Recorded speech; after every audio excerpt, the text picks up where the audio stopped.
But today I'm so excited to have this very, very special guest.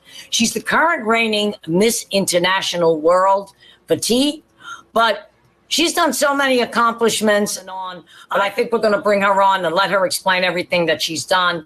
And I'm going to hold this up. Okay. This is her own line, her own product of cosmetics, but I'm going to let her explain that to you. Britt Ogonofski. Welcome, Britt, to Make Our World Your Runway.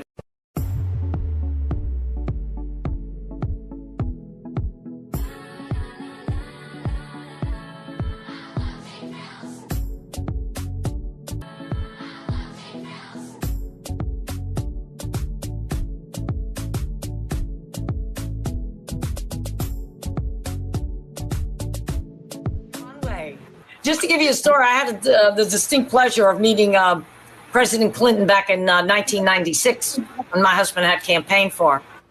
He couldn't pronounce that name. As smart a guy as he is, he couldn't pronounce it. So that's why I tell people, if the President of the United States can't do it, it doesn't offend me. So anyway, my dear, you've got so many accomplishments. I mean, you came into this pageant, you won the petite division, and you've now got behind the scenes. Sure.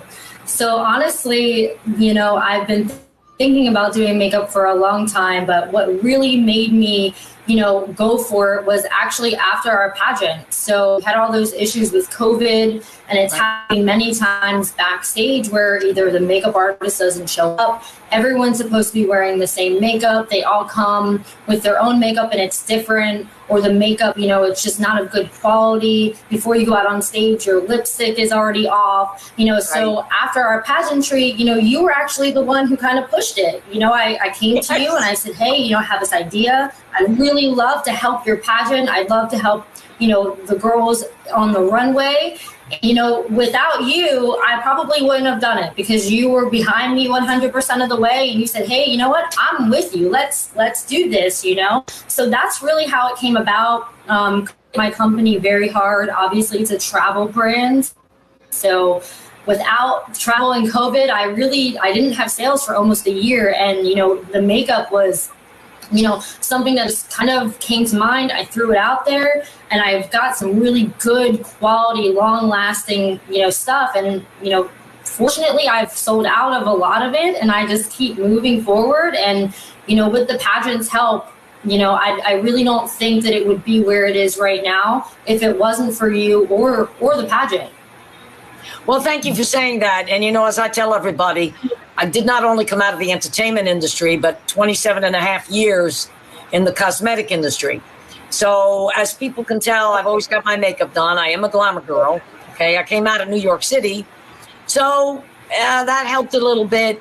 And you're right. A lot of these girls come to the pageant. They don't have any eyeshadow.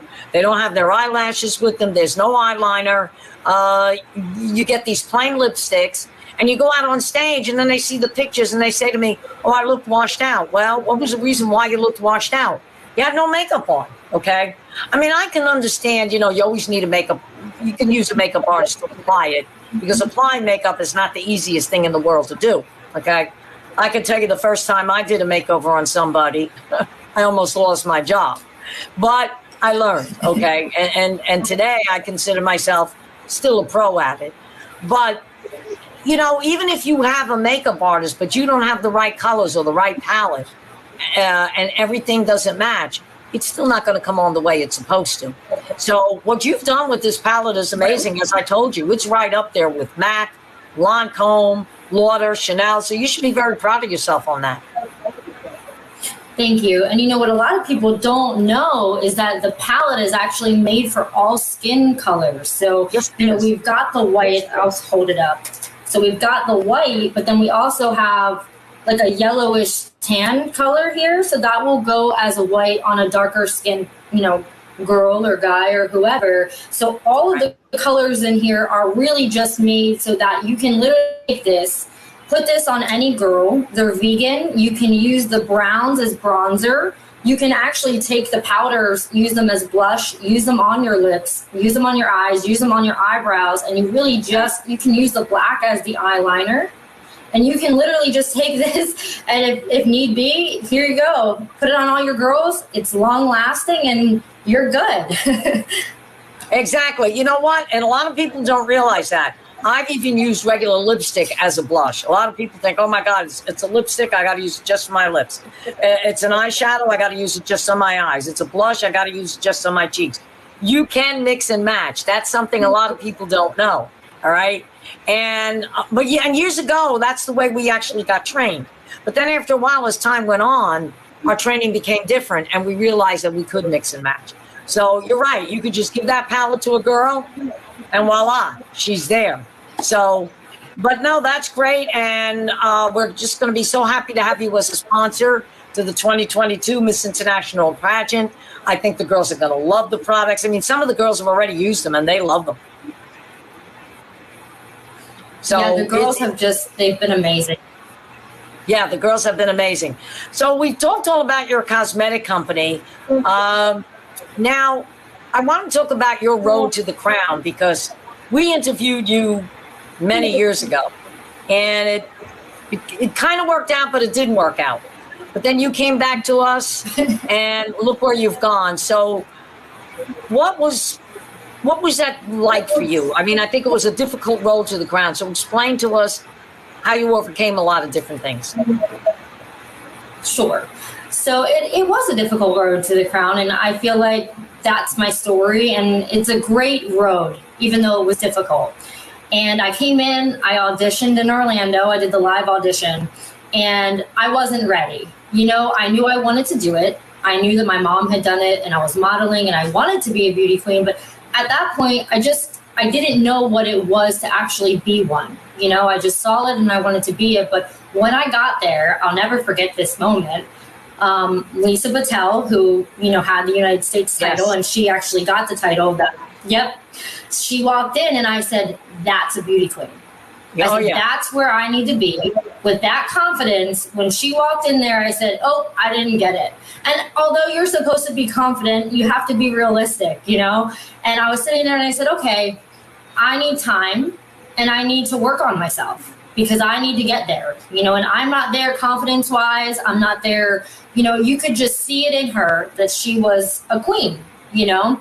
So I took a year off and I worked on myself. I worked on my happiness. I worked on my business. I worked on, you know, working out, getting mentally and healthy, you know, and I got a pageant coach. And the year after that, I said, you know what, I'm ready.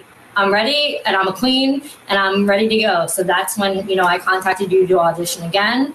And it's just, you know, it's taken off from there. So, you know, I feel like sometimes failures, they teach you if you allow it. You know, you don't allow it to get in your head. I could have easily walked out of there that day and said, you know what, forget it. No, I thought I was, but I'm not, you know, but I walked out of there with a positive mindset and said, you know what, it's not my time. And when it is my time, it's going to happen. And I'm going to work really hard. And if I don't get it this time, I'm going to get it next time. And if I don't get it next time, I'm going to get it the time after that. And you're going to bet that I'm going to get it eventually. Absolutely. And you did. And look where you are now. Okay. You won the petite pageant, and you've got your own line of makeup. And now tell us what you're doing. You want to get involved with a charity. And you said to me, I may be taking a big pay cut, but this is something I want to do. So tell us about the charity that you want to work for and getting involved with, and what you're going to do with that. Well, I accepted the position actually right before this. So I am going to be working for the nonprofit. And this is a whole other story in itself, because I'm taking a deep pay cut. But you know what? For the past 10 years, as a lot of people know, I've worked with, you know, at least 25 to 30 nonprofits. And I know that that's something inside of me that makes me happy. So I have my regular job, which pays my bills. And then I do my nonprofit work, because that really is something that makes me happy. And at some point you have to, you know, for me at least, you have to go with what really makes you happy. And I think eventually the money will be there. And for me to have an opportunity, this is Special Operations Warrior Foundation. And what they do is they pay for children's scholarships from grade school all the way through college if their parent has died in the line of duty.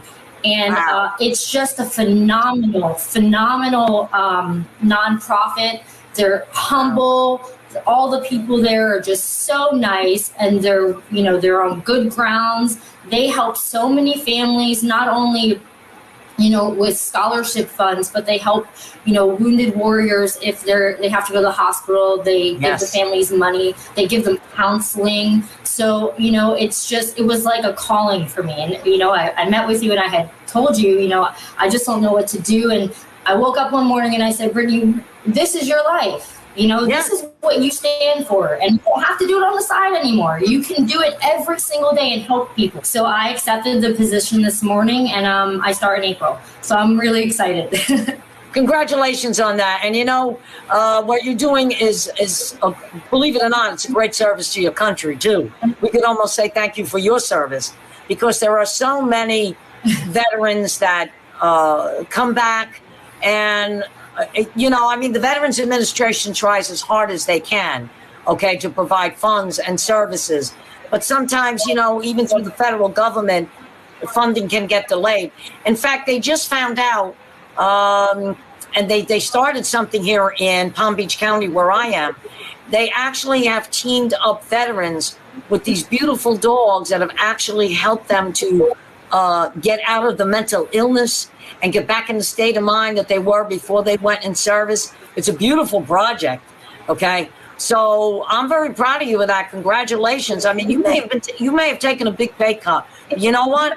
As time goes on, you may be considered for a job in the government. You may be looked at for something else. So you may have taken this step now, but what that's going to do for you in the future is going to be absolutely amazing. I wish more beauty queens could do that. When you spoke before about confidence, like you said, Lisa Patel had confidence, and you said that's a beauty queen.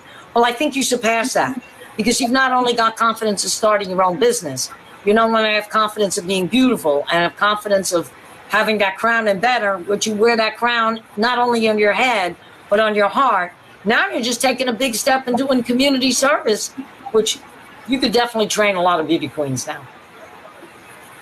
Thank you so much. I think I've come a long way. And to be honest with you, I spoke with Lisa, and I, she not so mentored me, but we sat down and, we ate together, and we talked. And I feel like when you can surround yourself with... No, you don't always have to succeed in life. You know how many failures I've had?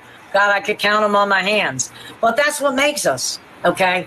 It is the failures that actually turn into the success. It really is, and I always say that, I could fall on my feet today and get back up on them tomorrow. Okay. And it's also the drive that you have, which is absolutely fantastic. Okay. And beauty queens could be looking up to you. You're a dynamo in a little package. Okay. People say, oh, I got to be 5'7" or 5'8" to be a beauty queen. Look at you. What are you, 5'4", 5'3", 5'4"?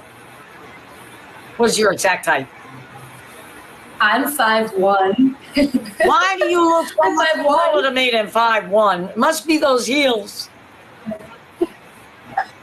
It's definitely the heels. And to piggyback off of that, I have a girl at my job now who's as tall as me. And she'll always say to me, man, you look really short. And I say to her, but you look really tall. Because it's really how you look at yourself, right? So I look at myself and I say, I'm tall. I don't look at myself and say, I'm short, I can't do that. And I said that to her. I said, you need to start looking at yourself. And look how you look at me, is the same as how you should look at you, which is tall. And it's just funny because everyone's like, when I meet you or I see you, I thought you were going to be so much taller, And I'm like, well, tall. I'm taller than a person who's 5'1", right? Exactly. Or somebody that's 4'2", okay? Exactly. That's what I used to say every time I'd go for an audition with singing. People used to say, do they look at height? I said, are you kidding? I said, they could care if I was a 4'2" pygmy. As long as what comes out of here is what they want to hear, they don't care what I look like, what my height is. Sometimes they don't even ask you your name. As long as you've got that talent, that's all they're interested in. That's all they want to know. That was the only beauty part about the entertainment industry, okay? And, a lot of people always say, what was it like back then in the entertainment industry? Was it easier to get started than it was now? In a way it was, because I'll tell you why. We had something that they don't have today. A lot of these nonprofits had telethons, okay? And the telethons, many of your major stars used to go out and perform, and they needed opening acts. So people like myself and other upcoming acts, we used to open up for the big stars. And we didn't care if we didn't get paid, because we knew that, oh my God, we're opening up for a big act. If they like us, we could be the next big act. And unfortunately, in the entertainment world today, they don't have that. I mean, you've got American Idol, but you got to try out amongst all these other people. I mean, you had to try out for, you know, some of these telethons, but it wasn't as brutal as it is with American Idol. But I think it was a lot easier back then than it really was today. So, and it's the same thing in pageantry. You know, you're right. Sometimes you have to keep going. You have to keep trying out. And before you know it, it clicks, and there you go. You win a title, and you go on to a lot of different things. So besides this nonprofit and your makeup company and all the things that you're doing, I mean, I know you still have a few months left to get out there and really promote the title. But after you crown your next girl, where do you see yourself? I mean, I hope you stay with the organization, you know, and do some things with us. But where do you see yourself going after that? Well, you know, I would really like to write a book, you know, and I think that, you know, I'm with the organization, you know, that's my lifelong, you know, I can give everything to them, you know, because they have been a stepping stone. But I would really like, you know, to push my company a little further, because I feel like when you have a bunch of things going on, you divvy it up instead of just hyper focus, you know. So I would really like to hyper focus on my company more, and also I would like to write a book. You know, I'm dabbling in it. I'm writing here and there, but I do want to get that in full force. So I'm hoping, you know, by next year, even the end of this year, that I'll have something that I can throw out there for girls to read that's going to inspire them. You know, because I feel like my story, it is a long story, and not just here, but a long story that I think that people might want to hear. Maybe it will give them confidence to do more, especially, you know, women who are going through divorce, or, you know, have lost their jobs, or just don't feel confident in themselves, you know, because that's my whole thing. Everyone's always like, oh my gosh, I wish I could have your motivation, you know, and I feel like if I can throw something out there for people to read and to give them that motivation, or to at least help them, then I'll be fulfilled, because now that I'll have this nonprofit job, I feel a big part of my heart is going to just be so fulfilled, you know what I mean? So I think that that's going to be the next step. Right. I don't think that this is ever going to be something that I'm going to stop. So. Yeah, no, and you know what? Writing a book, that's something, if I could just get the time to do it, it is. Because sometimes when you're writing a book, or you're writing about your memoirs, a lot of things come out. And there could be a lot of motivational things in there that people will read and they'll pick up. And you're right, it would probably give a lot of women following in your footsteps a lot of motivation. Okay, I think your book would be a bestseller. I think that's a fabulous idea about writing a book. Yeah, absolutely. So, I mean, that's one of my things that I want to do. But, I mean, with everything that you do, okay, I mean, you're, like I say, you're running a company. Now you've got an idea about writing a book. You're going to be working for this nonprofit, which is going to be a lot. Where do you find time to kind of relax? And if you do, what do you do in your spare time? I've been traveling a lot with my son. So he just turned 10. And when he was younger, it was a little harder. We would do those weekends away, you know, little getaways to Orlando or Georgia. But now he's older. So in my spare time, I do try to, you know, I spend so much time with him when I have him that he takes up most of that extra time that I would have. And, you know, I don't really do much but work, but my work is very self-fulfilling for me. So it makes me happy. So it's almost like a hobby. It's not really like a job. You know what I mean? So, you know, traveling, I like to read a lot. I actually love going to school. That's why, you know, my resume, I have so much going on. I have so many different, you know, I'm in English and math, and then I'm doing something in sports, and, you know, but I love to learn, and I love to course. And I don't think that that will ever stop. That's definitely something that I do in my spare time when I have spare time. Oh, you're like me. I never stop learning. Okay. Now, if you told me I could go back to college tomorrow, I would. You tell that to my husband, he goes, no, I'm through. I'm finished. I did all of years of college.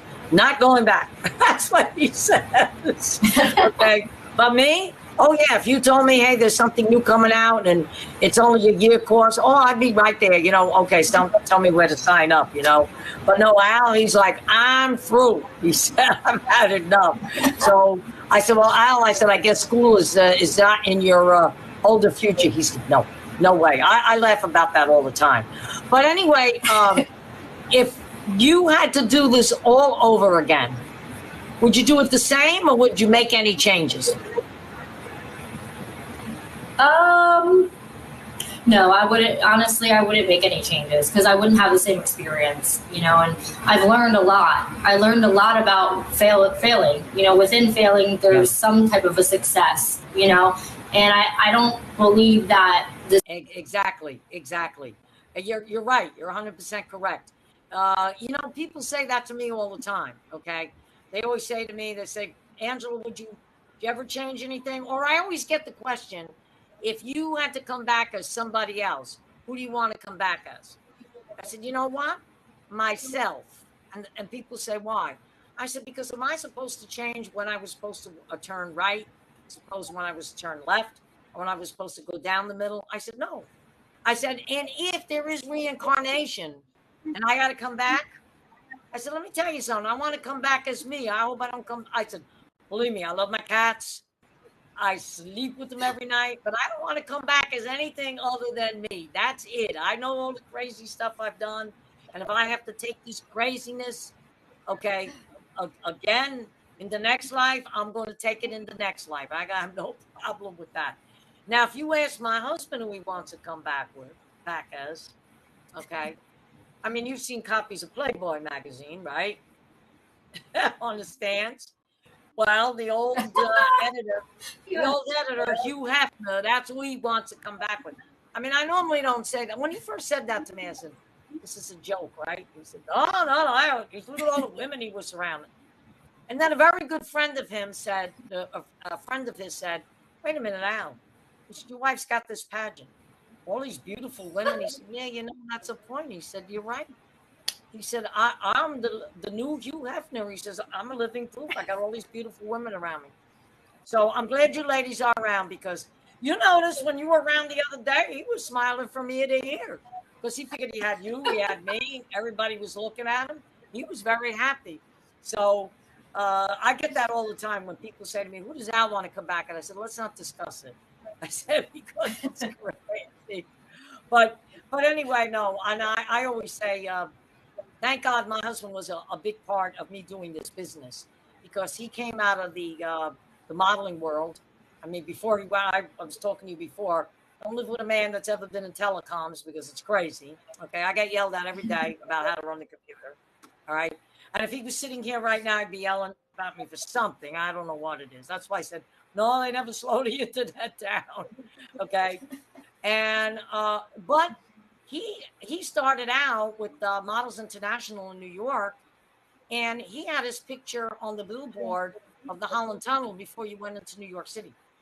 Okay, he was the main model for Ernst. Yeah, he was the main model for Ernst's department store, and they used to have a caption up there: "If Al Posillico could buy his suits at Mern's, so can you." All right. He let it go to his head for a while, okay, but then he realized he had to get out there and get a job. Okay, because he had 3 kids he had to support. So he realized that modeling was great, but he had to get out there and do something. But I mean, if you ever saw my husband walk a runway today, he's still phenomenal.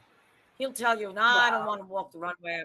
I've gained 20 pounds, but I'm going to have him do it at the next pageant. I'm just going to have him walk. Promise me that. Yeah, and you guys have got to encourage him to do that. Everybody start clapping on, saying, hi, Al, keep, you know. But when he does, he's smooth.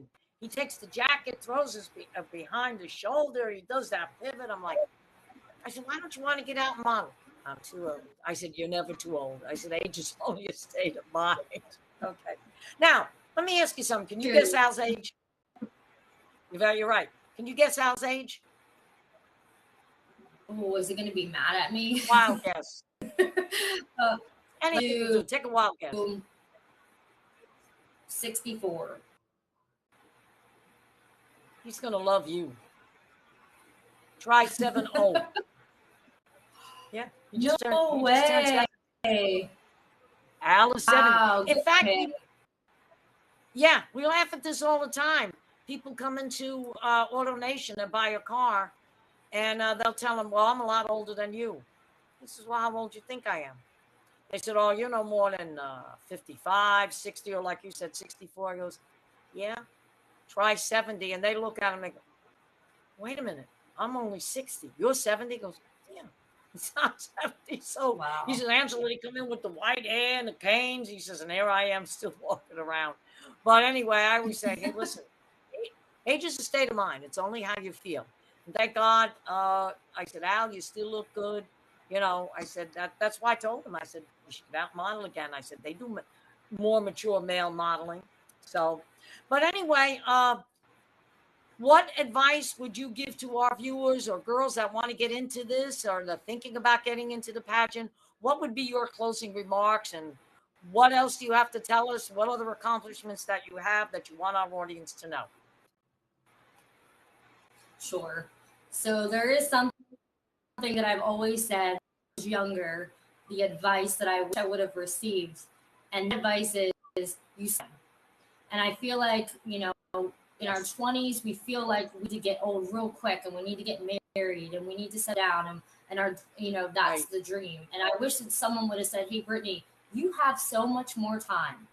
You can work on yourself. You can still go after your dreams, even if it doesn't seem like you can, or it seems like it's really far-fetched, right? So in 5 years, this is what you want to do, and you decide not to do it because it's going to take 5 years. Well, what are you going to be doing in 5 years? You know, you could have that in 5 years. So, you know, my advice would be, you know, if just not giving up on yourself, you know, right. Finding the right system, like your pageant system, you know, finding a good niched system, because there's many, as we've noticed, with girls that come over and they're just, oh my gosh, you guys are actually really nice. You motivate each other. You're a sisterhood. Finding something like that is very important when you're going after your goals. When you're trying to become a beauty queen, you need to surround yourself with queens and not just somebody who has a crown. There's a difference, right? There's a difference between someone who's going to motivate you and help you get to your next level, or someone who you're just going to look at and they might not help you. They're going to actually try and, you know, take your crown down. So, you know, finding a good pageant system is very important.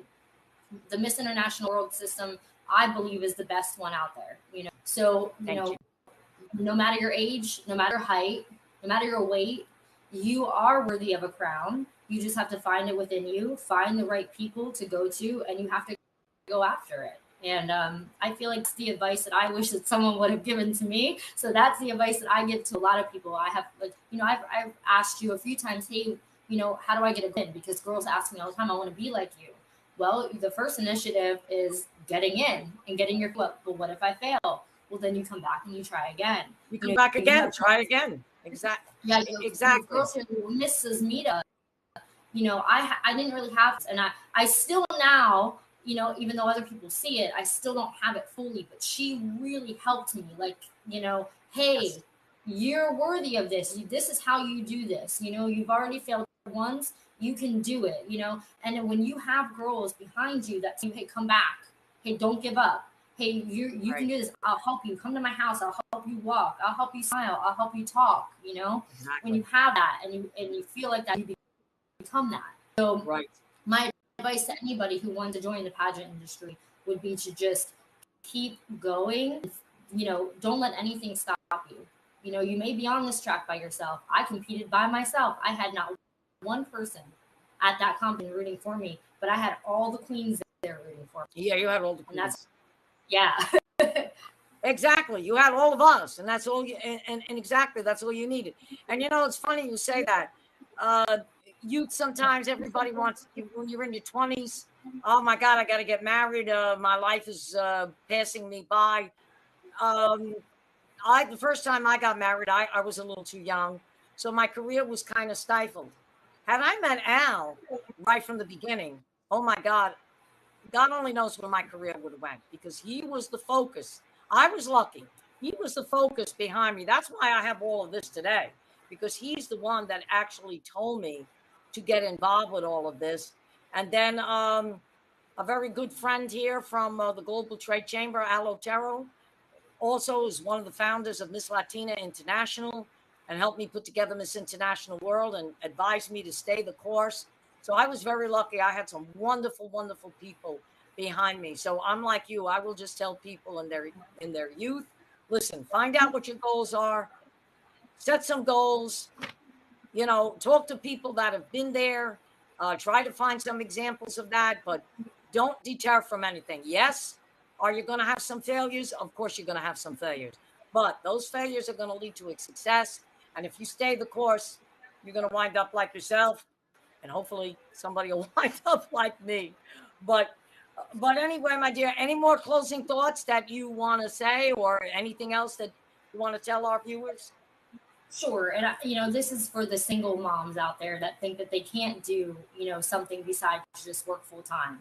I've had a full-time job this whole entire time. And when I'm doing my pageant stuff on the side, it doesn't feel like work. You know, everybody says you do so much, but when you're doing things that fulfill you, even if it's just a little bit after you get out of work, it's fulfilling enough to where you don't get tired. It's not mentally draining. It's not physically draining. It actually provides happiness. So if you think that you can't do it, just try it, you know, and that's what I did. You work that full-time job, you can still do all this on the side until you're ready to move fully over. Don't give up just because you feel like your situation as being a single parent or even just a school student gets in the way. Don't allow that thought or that mentality to make you feel like you're not good enough. Watches me every day and go after my dreams and fail, and I want to be just like me.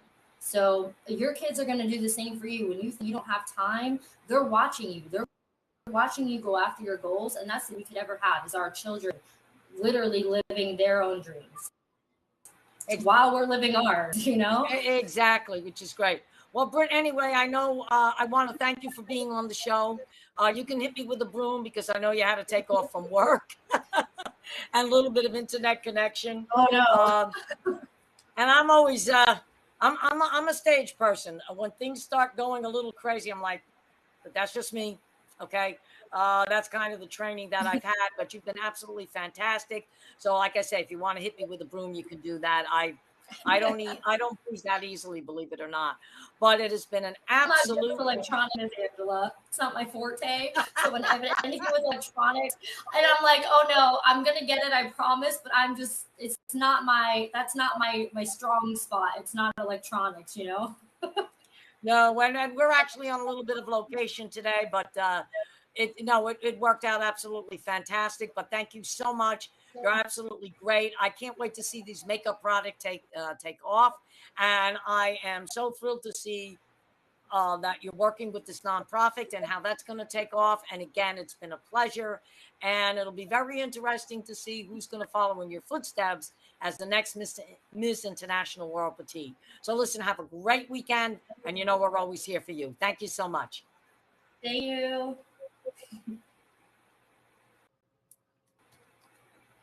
Well, there you have it, ladies and gentlemen. Another successful story. Britt Ogonofski, our Miss International World Petite.